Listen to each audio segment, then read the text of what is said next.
What else do I do before shows? I'll usually actually, honestly, a lot of the times when I have important shows, old ex-lovers will contact me. And one time I had a show at the university, I think it was my first college show, and 3 of my exes asked to call me that week. Was she luck? I don't know. One of them saw that one of the guys from Cometown was following me, so I think that's why he wanted to talk to me. So it had nothing to do with the fact that you had a show that week. Give it up for the absolute train wreck herself, Kylie, Vincent!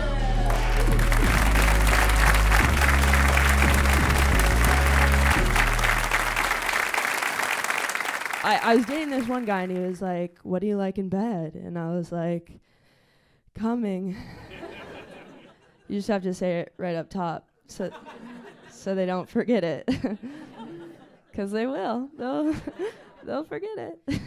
Then I started seeing him, and he was like, "Kylie, you never tell me when you're coming." I was like, "Yeah, that's what's happening." I just keep forgetting to tell you. See, that was like a sex joke, but it wasn't like a sexy sex joke, right? Okay, it kind of reminds me. I did this show the other night. Actually, Nico, could you play that for them? What's up, motherfuckers? Are you guys gay? Yes. Nice. No one. Straight? No, you're not supposed to woo for that. Homophobic, actually. Anyone straight but watching gay porn? Okay, all of you. All of you. I recently just got out of a relationship with a man, so I've been doing some gay stuff recently. God is good, gay is good, okay. I didn't realize how homophobic I was towards myself, though. You know, I hooked up with a girl one-on-one for the first time, and then the next morning she tried kissing me good morning, and I was like, bro, are you fucking gay? What are you doing? Also, people think scissoring doesn't exist. It exists. It's just really hard to do, okay? I have never felt more like gay people shouldn't have rights than when I was trying to get into that position. I was like, yeah. God did not intend this for us. Okay, so that was a recording from a show I did at a comedy club in New York, and they asked me to stay for a second set because it went so well, and I was super excited. I went home, I was like, fuck yeah, I killed that shit. There was a group of 5 guys that stayed for both shows, and then I opened my Instagram. They all followed me on Instagram. They were pro wrestlers, no big deal, verified. And then I opened my messages, and one of them sent me an unsolicited dick pic. I was like, why? I was talking about pussy the whole time. Then he unsent it. The only way you can know that is if you went back to try and look at it again.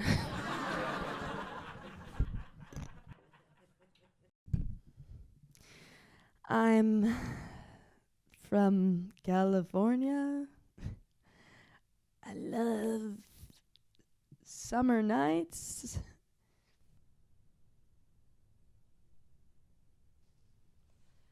Do you ever think of yourself as an animal? Like I think I'm a bird because I've always wanted to be I'm flying, bitch. I'm just a funky, long-legged Jewish bird. There was this one hot summer in California, and I guess if we're talking in animals now, then me, a bird. I gave out. My wings sort of gave out. I had this reeling in my head, and I felt sick to my stomach, but I still flew to work because I was broke.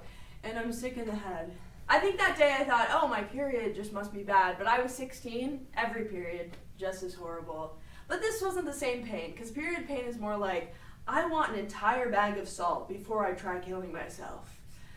This was different. So I went to the sushi restaurant I worked at. I was sitting down at the register helping customers, and my manager, she was pissed. She was like, stand up, why are you sitting down, lazy girl? I just kind of stood without protesting, typical 16-year-old bird, and then I immediately felt myself blacking out, so I ran out the restaurant's doors, turned left for about just 2 feet, and just absolutely released my broken insides all over the restaurant's planters. And then I got in my car. My car was this yellow Volkswagen 1999 Bug with a duct tape window. I got in that car and I drove home. That night I went to bed, but I woke up at like 2 a.m. by my own groaning. So the deer drove me to the ER. She was there when she had to be. Okay. The deer. I'll explain it like the deer is like me. Like I'm the identical genetic makeup of the deer. I'm the offspring of the deer, but I'm bird. Okay, deers are so fucking stupid, right? Like they'll just like run in front of cars after they've seen all their friends get killed the last week. Like birds totally don't fly into windows and shit. Appendicitis. A part of my body was vacuumed from my belly button that morning. I asked them if I could keep it, but apparently they don't give you your appendix in a jar. Bunch of narcs. Having appendicitis is sort of like giving birth to a child. It just like ruins your body for the next couple weeks. But I was allowed to get rid of my appendix. I'm American. I think it's great that women are so open about abortion. I think sometimes like it gets a little cheesy. Like Stevie Nicks, she recently came out on Twitter and she said, guys, without an abortion, you wouldn't have Fleetwood Mac. I'm like, oh my God, horrible argument for other women. Because now we all have to be like, yeah, without an abortion, I couldn't work at Applebee's. I've never had an abortion though. I'm just waiting for the right baby. I love going under anesthesia because you play these games with yourself each night. Like, have you ever made it to bed at 9 p.m. and you're just lying there thinking about the fact that you made it to bed at 9 p.m. and you're like, fuck yeah, I made it to bed at 9 p.m. and now it's 12 a.m.? Anesthesia doesn't let you play games like that. The nurse, she was asking me to respond in my hospital bed, and I said something, but I felt so nauseous I couldn't open my eyes. I felt like if you've ever seen Stuart Little the movie, the mouse gets trapped in the washing machine. Stuart Little and Ratatouille really normalized mice for me. I'm like, glue traps will no longer be used in my house because I know they have a wife and kids to get home to. And then that fucking cat that just was watching Stuart struggle in the washing machine. Like, this is why people are dog people. In the hospital, they brought me dinner, even though I wasn't allowed to eat after my surgery. It was this hospital mac and cheese. It looked so good. It looks like Kraft box mac and cheese. Like, we know it's not real cheese, but we all freaking love it. Okay, I have mentioned Stuart Little and Kraft box mac and cheese back to back, but I'm a grown woman, okay? I am such a grown adult, in fact, that I've made my own latkes. Like, I have grated the fucking potatoes myself like a pioneer woman, and that's a great food for a Jew, because we all have stomach problems. Potatoes are binding. Jews, we suffer in not silence every day. I actually didn't learn how to cook till I was like 19. And if you're doing the math in your head, yes, that was 4 years ago. Yeah, so I just turned 23, and I live like a bizarre life for a 23-year-old. Like I said, I built out my car, and I was living out of my car, traveling the country, doing comedy with my dog this year. We weren't like doing it together. We're not like a duo act. So my dog's disabled. Her back legs don't work, so she's in a little wheelchair. It's super cute, super hard to get catcalled when you're walking a disabled dog. People will like stop and talk to me though. They'll go, "Oh my God, God bless you. This is so nice of you. God bless you." And I'm just like, how do you know that I didn't do that to her? I'm like a Republican dad. I'm like, she was acting out, you know what I mean? She doesn't use the wheels at home, so she'll just like squirm around. And so when I bring people home for the very first time, I'll walk in, I'll see her and go, "Oh my God, what happened to her?" Then I'll be like, "Just kidding, you still want to have sex with me though?" I've been this way because like I've been on my own for a long time. Like since the 3rd grade, I would wake up to my own alarm for school. I was in a carpool. The deer, she would still be asleep. I'd pop Eggo waffles into my toaster and I'd say, "Huzzah!" Nothing like learning about addition after an inflammatory breakfast. Yeah. I'm gluten-free, not to be a dick though. I have an autoimmune disease. Nobody really knows what an autoimmune disease is. You're just like in chronic pain all the time. So I have to try things to make it better. Like if you guys have ever tried CBD, I put that stuff in my coffee every morning, and I'll tell you guys, it really does nothing. I have to distract myself. So like one time I had sex with heart monitor patches on. How many of you can say that? That's what I thought. My dirty talk is more like, fuck me till I flatline. They never do. I think it was about 3 weeks. I couldn't lift myself up. My abdomen, it was temporarily out of order.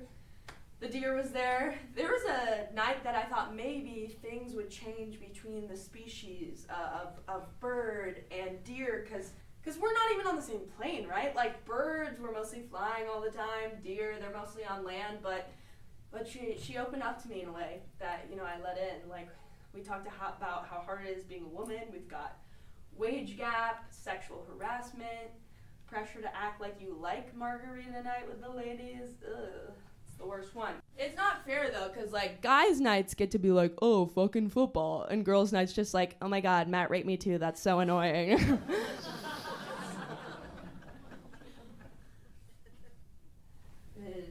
She told me a story of a father in the neighborhood she was a teenager in, and that made me feel like I wanted to open up to her. Oh god, okay. A bisexual Jew walks onto the stage and talks about the patriarchy. Maybe I am a train wreck, like he said, you know, because like I was on these tracks telling you guys about this dick pic, and then just like got into this weird animal thing. No, but that's because I am a bird, okay? I am like a hawk, because hawks have these fierce talents, and I'm a bitch when I'm hungry, but I feel like if you stopped a hawk with a rabbit in its mouth and you asked them how they really feel, they'd be like, lonely. I'm also like a woodcock. They do this dance. They go like this. They do this dance to get like worms up from the ground. I just do this for sexual attention. Okay, so the bird, the deer, and the gazelle. We used to call it the gorilla face. Right, the gazelle. Okay, the gazelle. She's like me, but older and more cunty. She's my sister. I know, she's okay. Her job is kind of cool. She's the manager of a wild bear program in Washington. One time I said, oh, can I come see the bears? She's like, yes, come meet the bears. I'm like, meet the bears, okay. What's that gonna look like? I show up and they're like, hi, I've heard so much about you.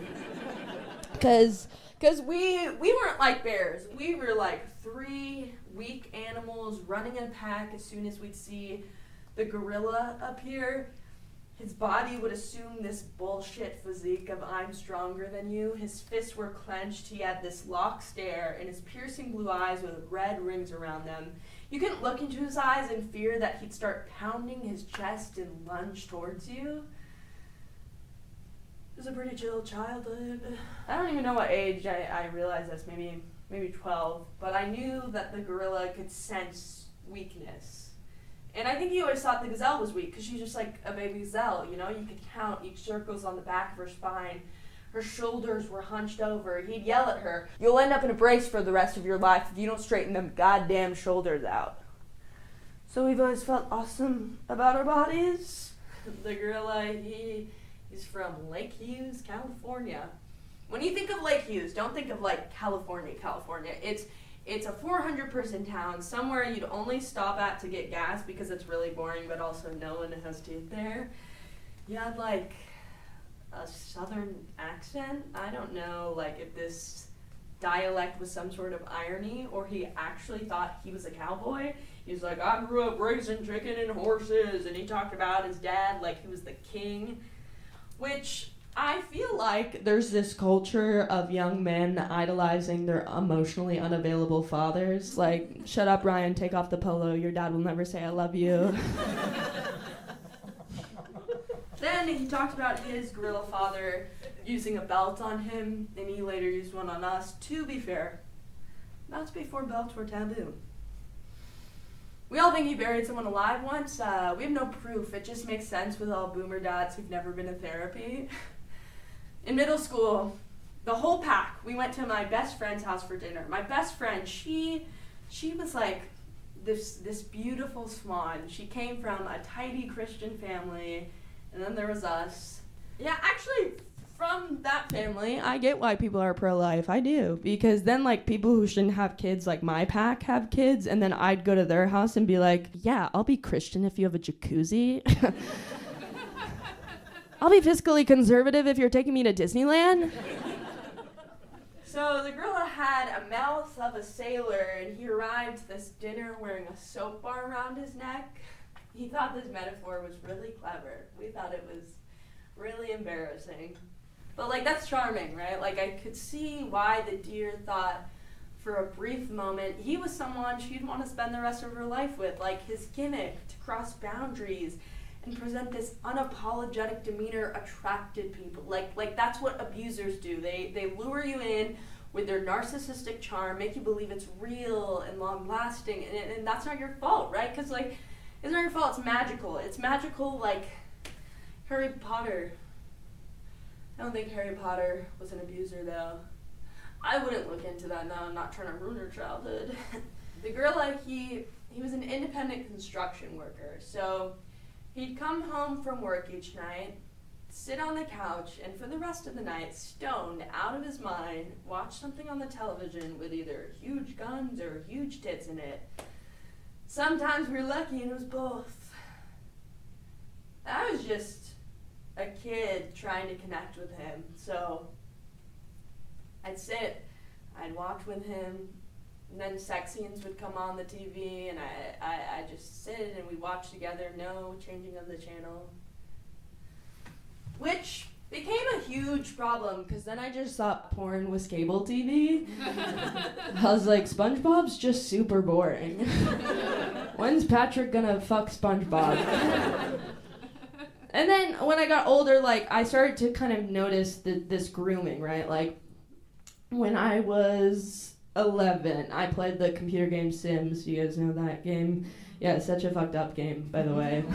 You spend all day building a family only to murder all of them by the end of it. I was like horny and like made them woohoo. I swear my Sims fucked. And the gorilla said, I saw that, and I was like, don't pretend we have a sexy secret, you know? Like just like I pretend I never stuck a cucumber out me when I was that's relatable, right? We've all done that with the plastic wrapping still on it, like you're protecting yourself from cucumber STDs. I would never do that. That's crazy. And then you stuck it back in the fridge. What? I didn't say that. And then we got a grasp of like what reality actually was. Like, he doesn't know a damn thing about horses. His life was pretty boring on the surface, just like everyone else in our hometown of Thousand Oaks, California. So many oaks, so little to do. we actually had a mass shooting there a couple years ago. One of the kids that survived the mass shooting survived a second mass shooting. And he was featured in the New York Times being like, I survived 2 mass shootings, but I still think everyone should have a gun. I was like, oh my God. Someone should shoot that guy, huh? Next time, aim to kill, you know what I mean? Nah, we had a weird town. We had a weird town. We had Mormons in our town, too. The Mormons, I dated a Mormon guy in high school. Now he's a gay Instagram influencer. I should have seen that coming, though. Like, because Mormons believe that when you die, you get your own planet. And that's some gay shit right there, okay? Me and all my gay friends would be like, bitch, when I'm dead, I'll have my own planet, and you will not fucking be on it, all right? They also do this thing called soaking, where they, like, insert but don't thrust to stay with God. We never did that. He said I was too much of a queen to get soaked. I was like, no, you're too much of a queen to get soaked. The deer, she's also from California, but she's from Westlake Village, California, one of the richest towns in America. She didn't have a violent nature, but she'd run in front of cars in the middle of the night with her babies trailing behind her. She came from a stable background, so she's supposed to turn out normal. Raised by a Jewish actor and dancer who would later sell their souls to work in a travel agency, but that means she got to see the world young. Her nose did not, because a nose job was gifted to her, mazel tov. And then she had college paid for, and by that I mean she didn't have to worry about money while she was doing cocaine in San Diego. Then she had us. I don't really know what happened in between all of that, to be honest, but I do remember as a baby bird, the deer, she laid down a blanket in the middle of our childhood home's living room, and she placed baby bird in the middle. Then I just watched her gamble out of the room, and I was just a baby, you know, I was just trying to get her back. So I'd scream, I'd cry, and nothing worked. And so I guess, as an act of revenge, it was described to me as you opened your diaper and you were going to town eating your own shit. My very first protest. Some people go on hunger strike. I eat baby shit. The deer, she re-entered the room. She screamed bloody murder, picked me up from under my armpits, guiding me to the sink like I was a full bowl of hot soup. I actually used to hate when the gazelle would tell her friends that story. Now I think it's just a great way to explain why I have an autoimmune disease. Also, she hates when I tell people the time she had chlamydia at Disneyland. We're like in line for It's a Small World. She's like, ouch, my chlamydia. I was like, shut up, slut, get on the gondola. You're gonna give these kids chlamydia. I didn't know how chlamydia worked. So the gazelle, she left for college. It was just the deer and I. And the deer had this darkness, and I so badly wanted to make her feel light. So at age 14, I inherited a full-grown adult with manic depression while picking up the broken pieces that same afternoon in high school geometry.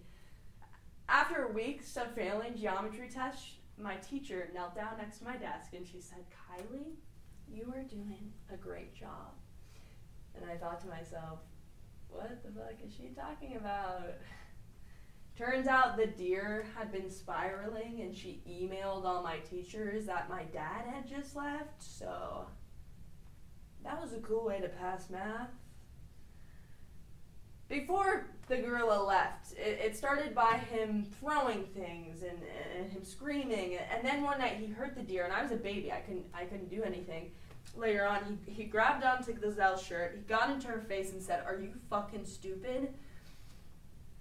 I was 12, but at this point I knew the gorilla was dangerous, but I also knew that he had a weakness.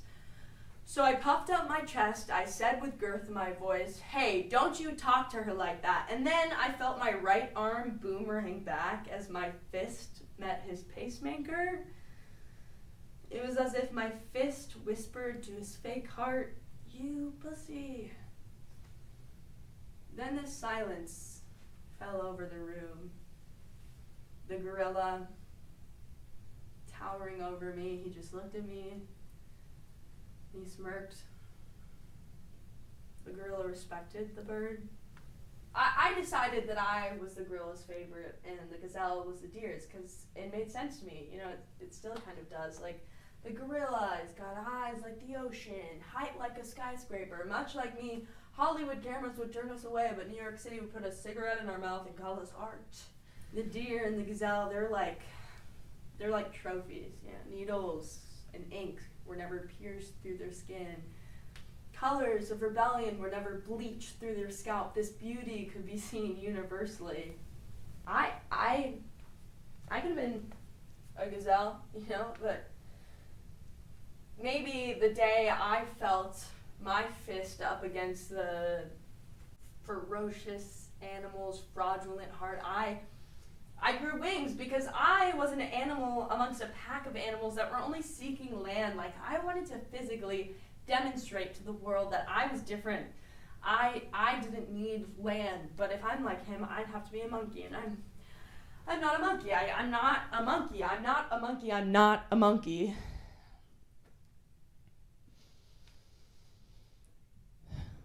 Being a bird all started when I'd awaken myself to these blood-curdling screams just stuck on my sheets. They were they're wet from my own anxiety, just night after night after night after night, these dreams filled with terror, always presenting this challenge to survive. I was swimming from deadly sharks. There were 4, 6, 8, 10 sharks in this clear blue ocean in a perfect formation, and I felt my arms moving back and forth and back and forth and back and forth, and suddenly I just forgot how to breathe, and that felt like weights on my chest. I didn't know how to relieve that. So then a man stands at my door, and I struggled in my bed, but I just forgot how to move. One morning I woke up with blankets tangled around my neck. My face had turned blue. Struggled too intensely through the night of a fear that wasn't even real.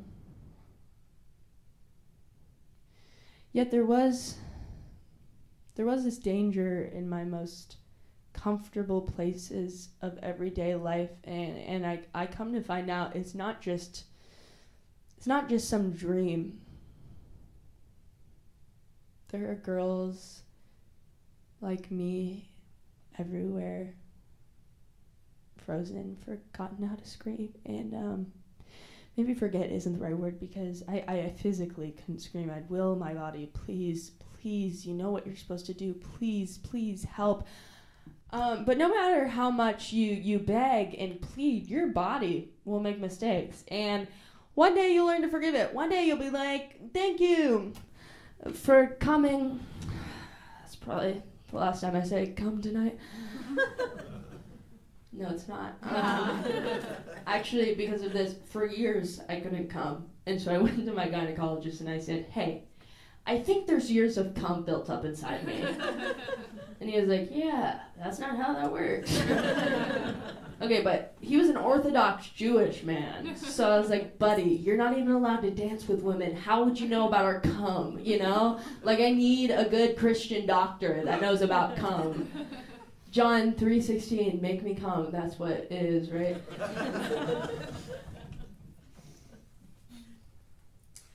That's why I'm a bird. I had to fly above all that.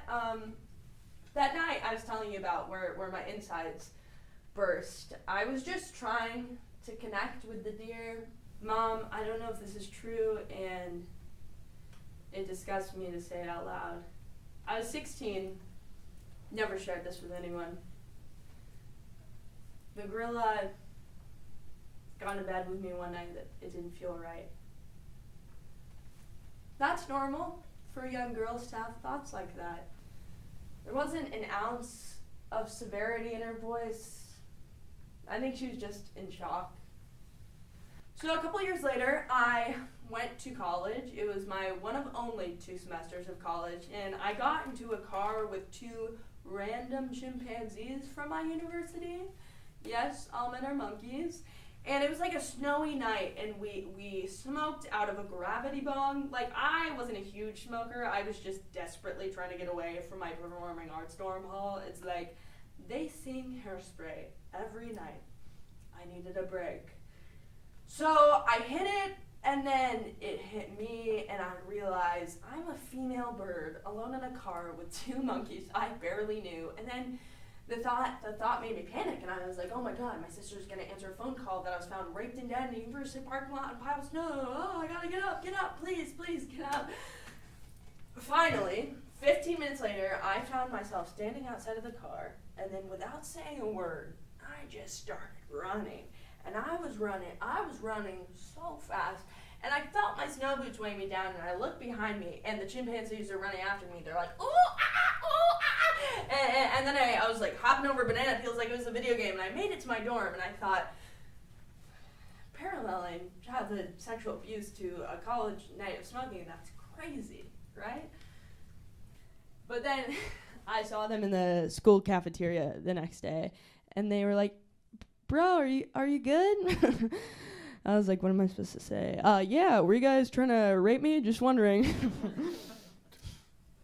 Because I realize, like, more than the average woman on this planet, I am deeply paranoid of being raped. So I went to my therapist, someone I've been seeing on and off for the last couple years prior to this, and she was a seasonal pass holder to the zoo. I, for the very first time, revealed to her this secret that had been plaguing me. I don't know what had happened. Maybe I was like 12. She stopped writing with her pen and she just looked at me, which sort of scared me. After seeing the look on my therapist's face, it felt more real, which, in retrospect, that's crazy. Like, you're a therapist. You've heard worse, right? But I took AP Psychology my high school year, AP Advanced Placement, and they taught us about false memories. So I thought, oh, this is great. This thing that I don't want to be real, I'll just say it's false. It's a good way to lie to yourself for a lot of years.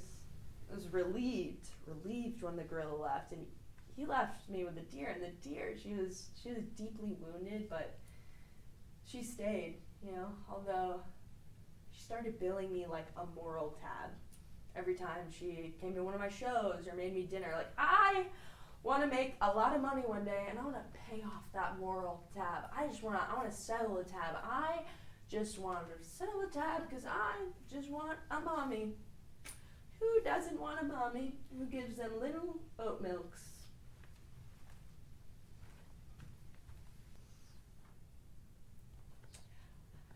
Okay, so I've lived on my own since I was 17, but I have weird childlike tendencies like drinking little milks out of little boxes. And also, growing up, I was always told to ignore my car engine lights. So I thought cars were just supposed to blow up. I was like, oh, they need oil? Okay.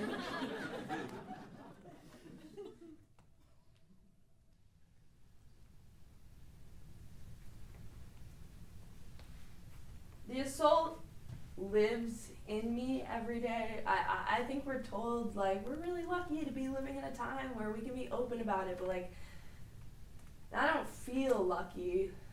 Why does this have to be my thing, you know? Like, I don't think I'm broken, but I don't know if I'll ever be full.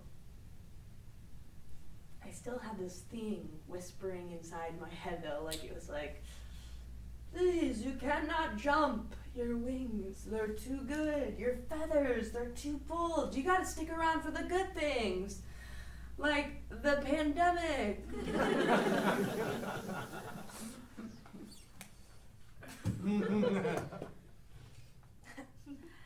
I'm white trash.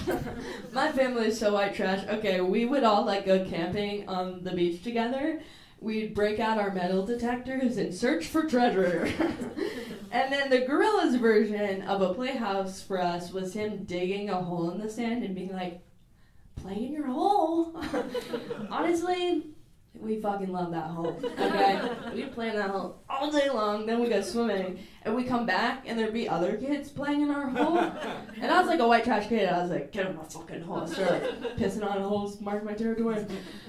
We're very white trash. Just like ask my mom's cousin. She's dating my dad.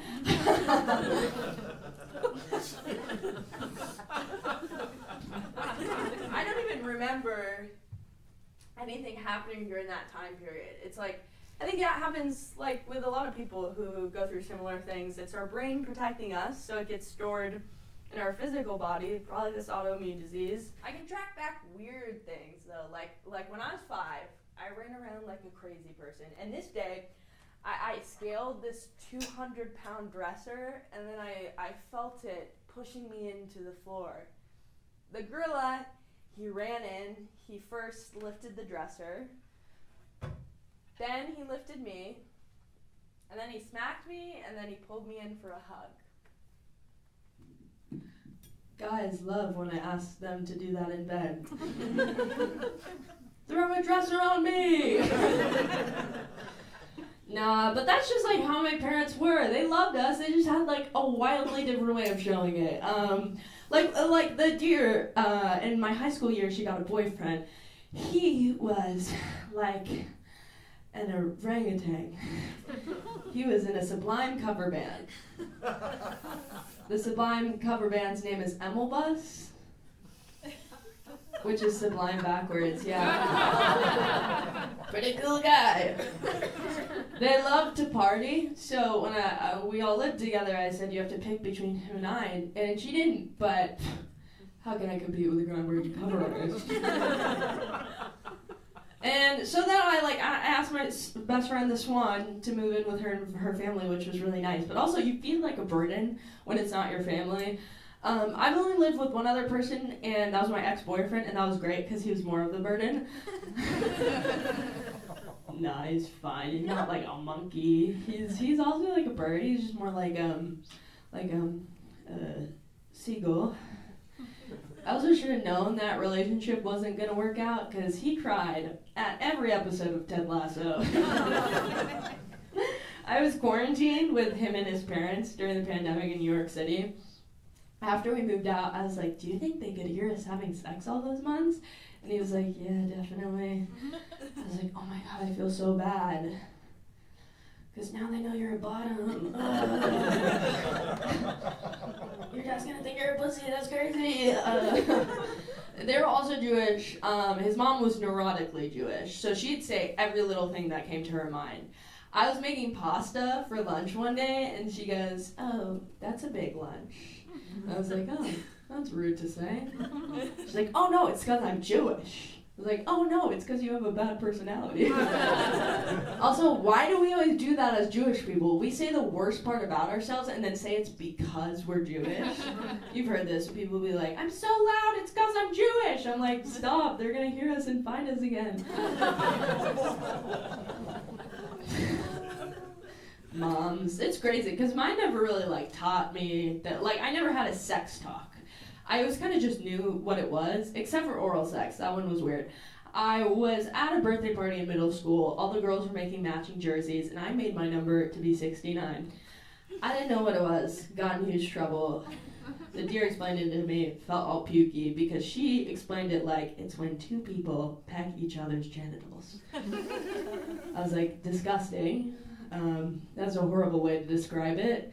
But also at that age, it just is disgusting. Like, when I was 13, my sister, she told me she sucked her boyfriend's dick, and I was like, don't look at me for a full week.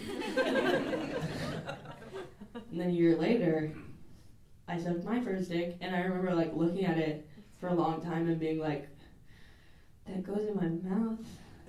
Food goes there, what the heck? Oh my god, I'm so original for putting a dick in my mouth. Then I did it. And it wasn't good. And it wasn't bad. It was just a dick in my mouth, you know? Every time I suck dick, I feel like a war hero coming home from war. I go home, I look in the mirror and I'm like, Kylie, you suck that dick, okay? For America! Because sucking dick and being a war hero is the same thing. We both can't explain why we're there. We're there for way too many years. And we started young, hoping it would pay for our college. Sometimes I'm down there so long, I'm drafting a letter home to my family. Dearest family, rations have been running low, but morale is high. When I was 14, I read in a magazine, it said, when you're sucking dick, make noise so they know you like it. Yummy dick. It's not bloomin' onion, it's dick. You guys know I'm bloomin' onion here. It's not maple syrup, it's dick. This guy fucking loves maple syrup. Or dick, I don't know. I was born in 2000, so old people relax. But so I've seen. Well, we've all seen the world crumble, but that's all I've seen. But it makes you think will I ever have kids to have a little you, to have a family? That sounds really nice, but what if I fuck up or What if I become a version of the gorilla? That's the most terrifying. I have a friend, he said that he wants to donate his sperm, and I was like, okay, you have a good childhood. But I also think that's like a man thing. Like, you've never heard of a woman being like, please, make 400 of me. Men are out here being like, yeah, I'll share my nut with the world. Also, like, I don't want kids in a time of YouTube. Like, my grandkids are gonna get bullied. Some kids are gonna come up to them and be like, we found your grandma stand-up on YouTube, and she talks about cum a lot, okay?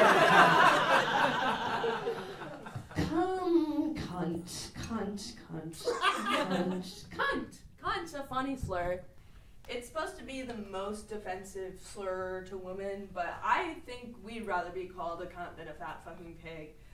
But I still remember the first time I used the word cunt like it was losing my virginity. I did it over Facebook Messenger, I being a Gen Z piece of shit. It was to the dearest cousin, the father fucker.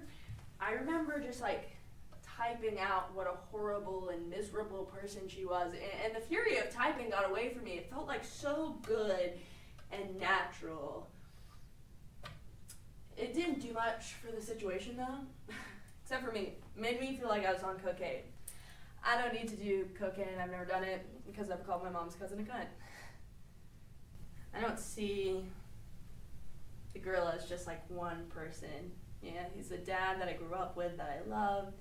He's the man who gave me nightmares, and he's the dad that I still wanted. It's complicated. It makes you feel guilty for wanting a dad, especially that dad, but then you kind of like embrace the whole thing. Like I have a couple tattoos. If you've ever seen them, you can tell I don't have a dad. I have a tattoo of a quarter, which represents change for the world. Oh no. Before I moved to New York City, I got a tattoo of the New York City skyline. At first I'd look at it and be like, oh, when I'm rich and famous, which building will I live in? And then I moved there and I'm like, which building will I jump off of? It's taboo to talk about, even though it's so common. Like my best friend, she went through the same thing with her dad, and recently she sent me a picture of him holding her hand, and he said that he's proud of her, and I was like, that's all we wanted. That's all we want, despite it all. But then you look for like a daddy, and typically they're anorexic men who resemble lesbian women. Okay, so I flew far away from my shit. I flew 3,000 miles away from California to New York, and I thought I was completely unaffected by what happened with my pack back home. And then I started stand-up. I started stand-up when I was 18, and I was just like processing this all in real time, and then I was on stage, and it felt great. It felt empowering, but like comedy is the only thing that empowers me as much as it tries to devalue me. Like the dick pic that I was telling you about. I had 2 great shows. I thought it was just me, but I was thinking about maybe it was what I was wearing, maybe they weren't listening to my set at all, and then I always have to deal with these hecklers. Like there's this one time I was on the road in Texas. There was this video. This is my first fucking video that did well on TikTok. Fuck me. Actually, Nico, could you just play that for us? What'd you say? Oh, that's cool. He said he'd soak my ass. Soak like the Mormon joke. That's the cool thing about being a woman is it everywhere. It doesn't stop. I don't do it anywhere. He's like 70 other witnesses. Who gives a shit? So this happened the other night. I was at a bar and some guy was like rubbing up on me, and I was like, get the fuck off me. And then he wouldn't. So I turned to the guy next to me. I was like, hey, can you pretend you're my boyfriend or something? He's like, yeah, no problem. And he like grabs my ass. And I was like, this is my fault. Like, why did I believe a man would save me in this situation? Okay, after that set, I came off stage and all the other comics were like, hell yeah, you killed that heckler, so badass, comedian destroys heckler, ah, and I was like, yeah, I had to be good at it because I've had to do it so many times before, and that doesn't feel good. Like, Like, and then I have to go home alone after that, and then this like happens, and I don't even get to run my own set, and that doesn't feel good. So I remember like the day I decided you have to just stop giving a shit what people think, because there's this app, it's called Yik Yak, and they base you off of your location and you post anonymously on it. So people go on there in high school and they'd be like, Kylie Vincent, she's in jail. Kylie Vincent's pregnant. Kylie Vincent's in jail and pregnant. I was like, oh my God, I can't believe I'm getting bullied right now for being super cool.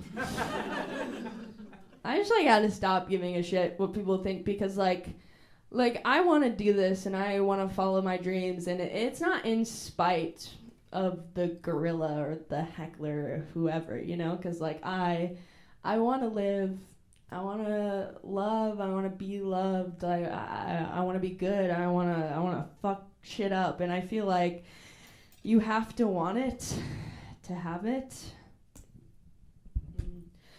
It's a letter I wrote from my future self.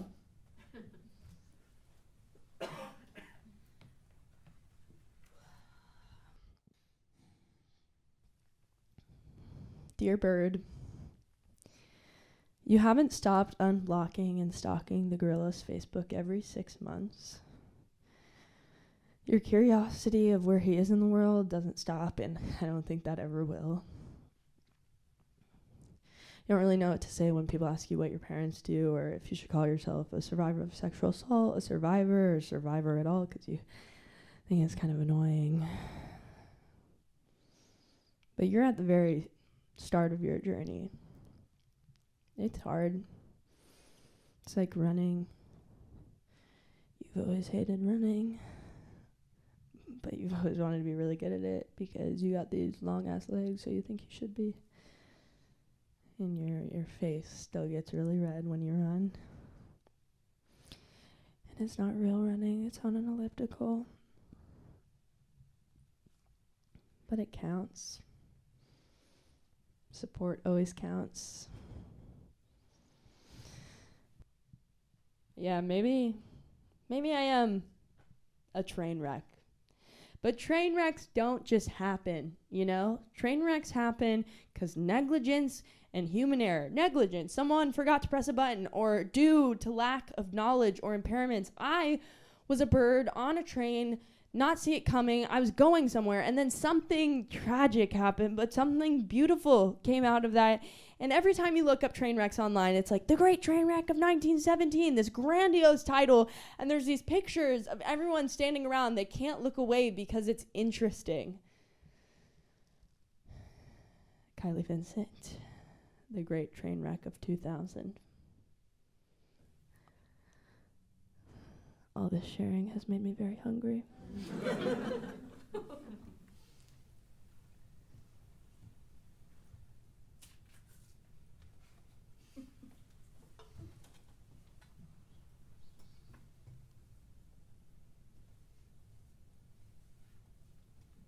This is where the lights are supposed to go down.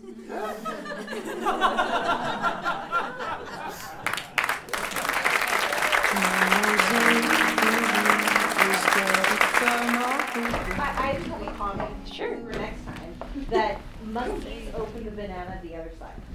Oh, cool. Anyone have any other notes? You drew between you and me when my stained glass heart falls apart. It'll crack right through the dark that you left me in, 'cause you're just such a gentleman. You only love me when